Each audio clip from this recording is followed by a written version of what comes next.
Welcome back to another one of your flip lectures. Today we're going to talk about how the tide of war turned in World War II from 1942 to 1944 through the end of the war in Europe in 1945. And so after the attack on Pearl Harbor on December 8th of 1941, the United States declares war on Japan. And so the war in the Pacific after Pearl Harbor is going to begin with the United States trying to hang on to its furthest most base in Pearl Harbor in Hawaii. And so many of the early battles in the Pacific are going to be about the United States trying to maintain a foothold in that part of the world. And so the leaders in this theater are going to be General Douglas MacArthur and Admiral Chester Nimitz. Both of them are experienced military commanders and are going to gain fame throughout the war. But for the United States, the first major loss comes with the fall of the Philippines by April of 1942. On the same day as Pearl Harbor, the Japanese had invaded the Philippines in order to conquer the U.S. colony there. The U.S. soldiers on the island of the Philippines were isolated. They were surrounded, and after 3 months of fighting, they were forced to surrender. About 78,000 captured Americans and Filipino soldiers were held by the Japanese and were sent on a forced march to a prison camp that became known as the BATAAN Death March. And so again, if we take a look at the map, you see the Philippines is very close to mainland Asia, and so this is going to be the primary target of Japan.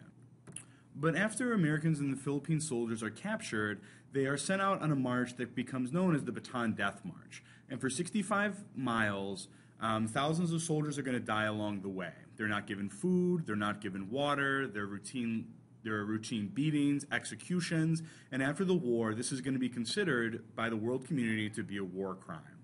And so the BATAAN Death March is going to really inform and contribute to Americans' views of the Japanese throughout the war. They're going to increasingly see the Japanese as a brutal enemy, and that's going to factor into both propaganda as well as decisions at the end of the war. But upon evacuation from the Philippines, General Douglas MacArthur promised the Filipino people that he would return, promising over the radio that he shall return. The next major action in the Pacific Theater is going to be at the Battle of the Coral Sea in March of 1942. And again, if we take a look at the map, you see that the Battle of the Coral Sea is between Hawaii and Australia. Australia is still a British colony, and so they're an ally of the United States. So it's essential for the U.S. to hang on to that connection between Hawaii and Australia. And so this Battle of the Coral Sea is going to be a big United States victory, a much needed one after the losses at Pearl Harbor and especially the Philippines. And the U.S. was successful in breaking the Japanese codes, which meant that they were able to basically intercept, ambush the Japanese fleet, and stop their invasion of the island of New Guinea. And so after the Battle of the Coral Sea, the United States is going to be able to maintain its foothold in the Pacific as well as its relationship with Australia. But the most decisive battle of the Pacific is going to take place on June 4th of 1942, and it's going to be considered the turning point of the war in the Pacific, and that is going to be the battle that takes place at Midway. And Midway Island is the Navy's furthest west base is west of Hawaii. And so for the Japanese, they believe that if they can take Midway Island, then they'll have a good staging ground to attack Hawaii and force the Americans out of the Pacific altogether. And so the Battle of Midway is going to be a decisive American victory over the Imperial Japanese Navy. The most powerful ships of the day, aircraft carriers, were crucial to naval warfare, and 4 of the Japanese aircraft carriers are destroyed. Many American ships are destroyed as well, but it's worse for Japan to lose ships than the United States. See if you can figure out why, and we'll talk about it in class. But the Battle of Midway essentially means that the United States is now able to go on the offensive, and the Japanese Navy is going to have to revert into a defensive posture after the loss of so many ships. And this battle is so significant that in 1949, the city of Chicago decided to rename its smaller airport Midway Airport after the battle. And actually, O'Hare Airport, Chicago's large, newer airport, was named after a World War II flying ace named Butch O'Hare, who won the Congressional Medal of Honor in 1943. And so both of Chicago's airports can trace their history back, at least their names, to the war in the Pacific. So now let's move away from the war in the Pacific and go back to Europe in 1942. And in 1942, much of the action is going to take place in the Soviet Union between the Nazi German forces and Stalin's Soviet Union. So this is what the Eastern Front is looking like at the start of 1942.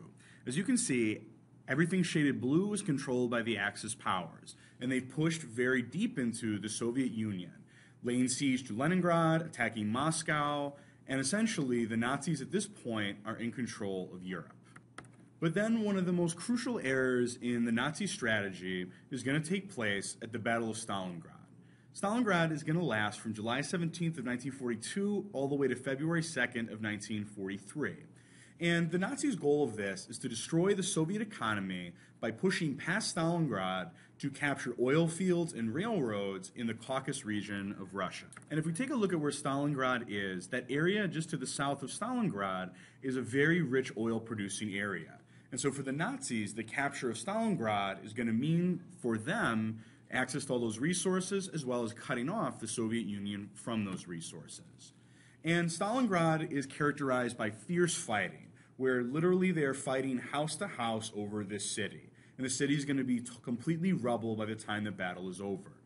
Stalin ordered his armies not one step backwards, essentially saying that they should fight to the last man for the last inch of Stalingrad. And so the Soviet Union eventually is going to outlast and defeat the Axis despite taking really heavy casualties. The Axis are going to lose 841,000 soldiers in that battle. The Soviet Union is going to lose 1.1 million soldiers. The Battle of Stalingrad is one of the biggest in all of human history. And it's a major turning point because for the Axis powers, though they lost fewer soldiers, they have used too many supplies and lost too many men in order to hold on to their gains in the Soviet Union. So it's a major turning point because from this point forward, the Nazi army is going to have to go on the defensive, and the Soviets are going to begin pushing them back towards Germany. So here's some pictures from the Battle of Stalingrad. As you can see, the soldiers are basically fighting over a pile of rubble by the end.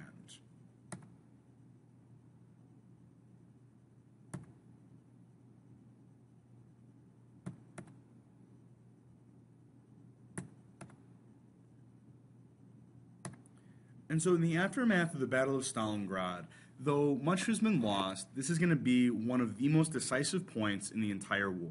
So moving away from the Soviet Union, let's head back to the United States entering the European theater of war. The United States enters the European theater of war first in what becomes known as the Battle of the Atlantic. Essentially, this Battle of the Atlantic is going to last for the entirety of the rest of the war, and it's going to involve a series of naval battles for supremacy in the Atlantic Ocean. The United States has to send supplies, soldiers, and other things across the ocean, and German submarines were able to target U.S. ships the entire way. And so the United States comes up with a convoy system in which they set a large naval force protecting all of the transport ships for soldiers and equipment, and they basically are going to have to fight a cat and mouse game against the German submarines in their attempts to disrupt Americans' assistance in the European theater. But just victory in the Pacific is not going to be enough. The United States and Great Britain are going to have to find a way to take back mainland Europe. And they're going to start this by attacking the weakest part of the Axis Empire, North Africa. And so from November of 1942 to May of 43, the African campaign from the Allies is joined. This is going to be the staging point for land invasion of Europe. It's going to also be about the capture of the Suez Canal in Egypt for the supply transport between the Mediterranean and the Pacific Ocean. And the United States troops also are green. They haven't fought in this war yet, and they need experience. And so it makes more sense to attack the outskirts of the Axis territory where the enemy is going to be weakest before trying to invade the strongholds in France and Germany. And so the Suez Canal, as you can see, is a very important canal that's going to connect the Mediterranean Sea through the Red Sea and into the Persian Gulf and eventually into the Pacific Ocean. So for the United States and Great Britain, seizure of the Suez Canal is a strategic benefit. And in the African theater, the Americans are going to mostly be led by General George Patton. The British are going to be led by Bernard Montgomery, And the Axis forces are going to be led by Erwin Rommel, known as the Desert Fox, and widely considered to be one of the most skilled tank commanders of all time. And Americans join with British forces and fight at battles at El Alamein and other places. So fighting with tanks in the desert is going to characterize the African campaign, although it isn't without its defeats. At a battle at Kasserine Pass, the U.S. forces are humiliatingly defeated, but essentially over time, the United States and Great Britain are able to push the Axis out of Africa. And so by the end of this campaign, by May 13th of 1943, the Allies have taken northern Africa. About 275,000 Axis troops are taken prisoner, and the Allies now have a launching pad to invade Europe through Italy and then up into Germany and France. And so shortly after the victory in North Africa, the Italian campaign to take back Italy from Mussolini's forces began on July 10th and went until about May 2nd of 1945. So this is a long campaign. And it starts with the invasion of Sicily, in which the Italian forces are really not heavily defending it. And so the Axis troops evacuate to mainland Italy, but after only 5 days after the invasion on September 3rd, the Italian forces agree to an armistice with the Allies and prepare for the surrender. And so the Germans are actually going to begin defending Italy without the help of the Italians, not willing to let the Allies seize the strategic area of Italy. And so fighting in the streets, fighting in the hills, is going to characterize the Italian campaign. This is also one of the first widespread uses of paratroopers, as they were dropped in behind enemy lines in order to secure key positions before the invasion. But perhaps the most important part of the Italian campaign is the Battle of Anzio in January of 1944. And it's the first major amphibious landing of the war, going from water to land. And they encounter a host of problems. They have too small of initial force to seize the beach. The attacks were not properly coordinated with paratroopers and artillery and naval support, and it ends up taking several months for them to push through the beach and into mainland Italy. But Anzio taught the Allies a number of lessons: how to coordinate support, the logistics of troop transport, and Anzio is essentially going to be the dress rehearsal for the all-important D-Day invasion in June of 1944.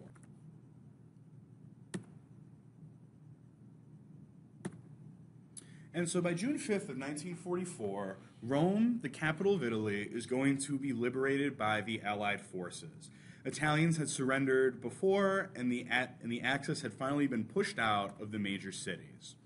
Benito Mussolini meets a very grim fate, as he is killed by his own people, along with his wife, and hung up in a public square for all to see. And so Mussolini's promise of a new Rome under fascism had ended with Mussolini's own people turning on him and executing him, which ended the war for Italy. And while these campaigns are going on, the leaders of the three major Allied powers, known collectively as the Big Three, met in Iran to talk about the end of the war.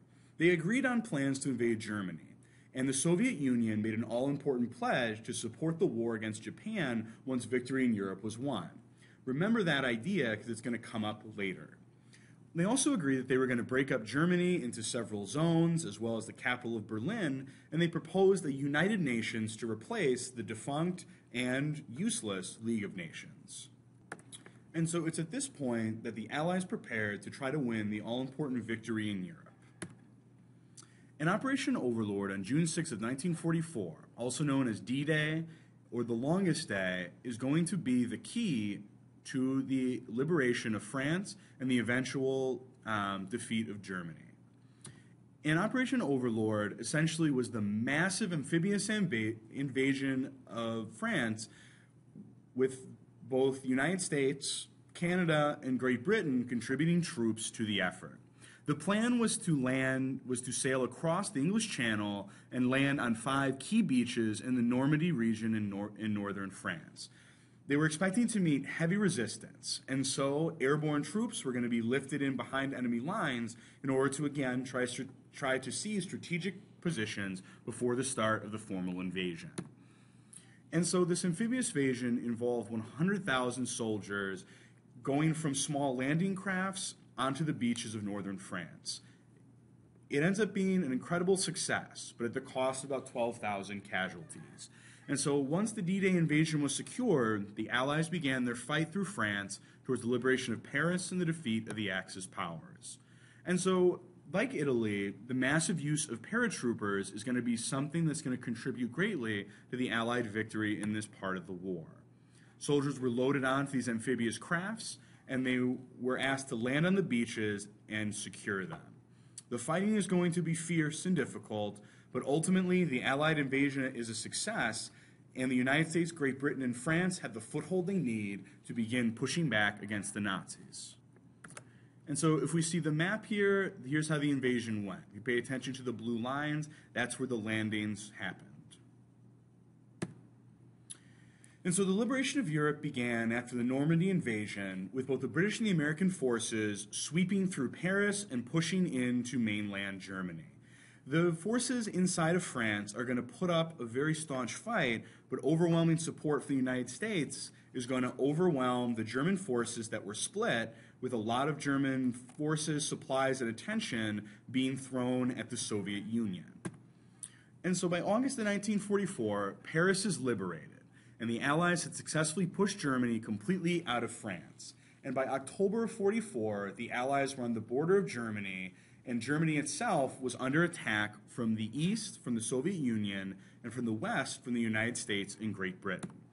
And so American troops marched down the main streets in Britain through the Arc de Triomphe to signal the liberation of France. As the Nazis had done before, the Americans marched through the Arc in order to symbolize the liberation of the city.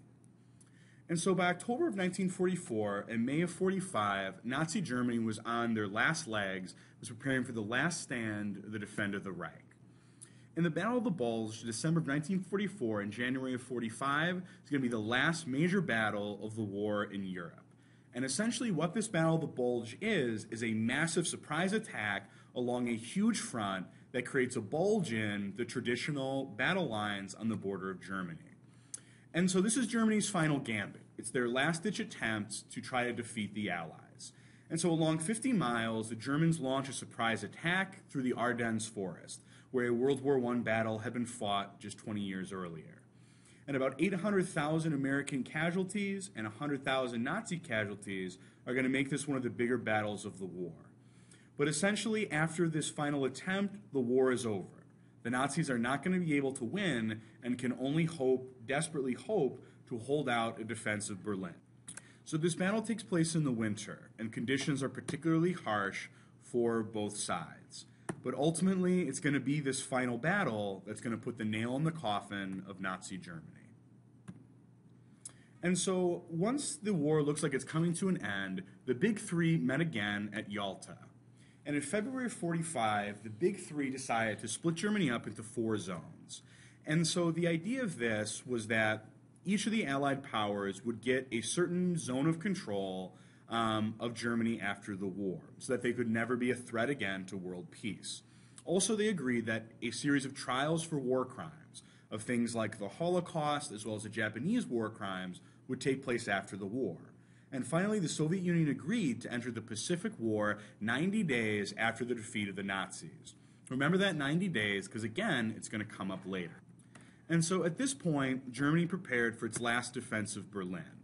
And the United States and the Soviet Union raced to try to capture Berlin first, so that they would control the outcome of the war. And also the bombing of these cities intensified. Berlin itself, the German capital, was reduced almost to rubble. The major city of Dresden was bombed with napalm, which created fires that raged all over the city for weeks. And so the true kind of impact of total war gets felt in Germany by the end of 1945. But ultimately, it will be the Soviet Union that ends up capturing Berlin first, and the hanging of the Soviet flag over the Reichstag signals, for many, the symbolic end of the war. And so Victory in Europe Day is going to happen on May 8th of 1945, where Adolf Hitler commits suicide in a bunker rather than face the prospect of losing the war. The remaining German leaders are going to sign an unconditional surrender, although they did try to surrender to the United States, because they feared what the Soviet Union would do to them after the war. So again, that's an interesting kind of thing that shows us there are some tensions between the Soviet Union and the United States about how to deal with Germany after the war. But in February of 1945, shortly after Yalta, Franklin Delano Roosevelt died of natural causes, meaning that Harry Truman, and not Franklin Delano Roosevelt, would have to lead America through the end of the war. But Victory in Europe Day was celebrated all over the world, in the Soviet Union, here in Great Britain, in Times Square. Millions turned out in order to celebrate the end of the war.